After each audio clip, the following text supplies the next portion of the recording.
I was trying to find a more humane solution for this medical technology.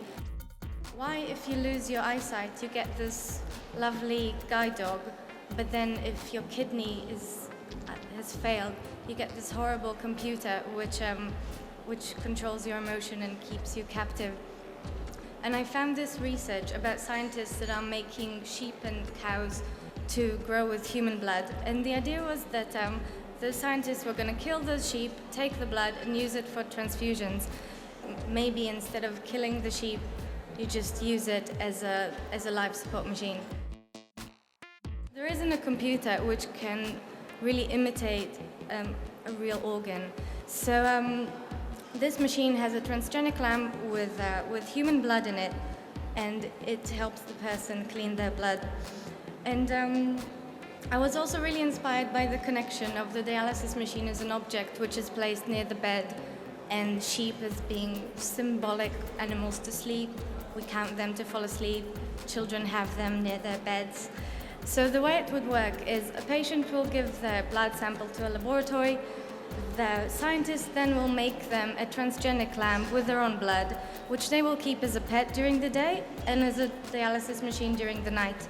And they will sleep with this sheep next to their bed, with their blood going out through their veins, through the pumps, into the sheep, clean through the sheep's kidney, and come back into their body clean. And the sheep will urinate the toxins in the morning. There was another machine I designed, which was a mechanical ventilation machine.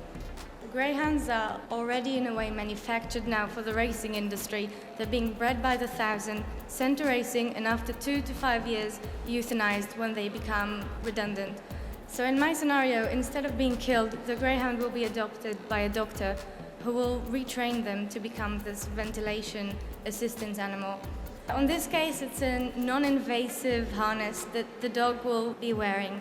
Whenever he's breathing, his lung movement pushes the small bellow, which then pushes the air into the big bellow and into the patient's lung. Just one last word about the treadmill. If you design a machine made out of an animal, where's the on-off switch? Where's the dial? So the treadmill basically works on the greyhound's previous education. When the person needs more air, he presses a button, the rabbit starts bouncing, greyhound runs, person gets more air. A dog obviously can create such a more symbiotic relationship with the patient than any big computer. The greyhound was perfect both on personality and physicality for the job. This chart is just to show that none of these are just kind of crazy ideas that come out of nowhere, but actually a result of a very serious design process with everything being calculated, engineered, checked with scientists and medical consultants. Another thing that my project was meant to do is to make people think of the use of animals as products. I mean, this seemed quite outrageous, but then people eat lamb every day, and greyhounds are products of entertainment, just bred and killed for people's pleasure.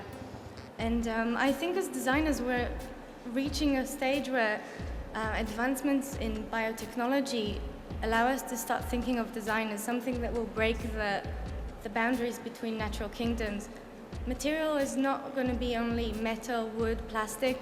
How about tissue, animals, people? The goal of my work is to make people think of new technologies, on how they might penetrate their lives, how will they change the way we live, the way we behave, the way we think, the way we perceive ourselves.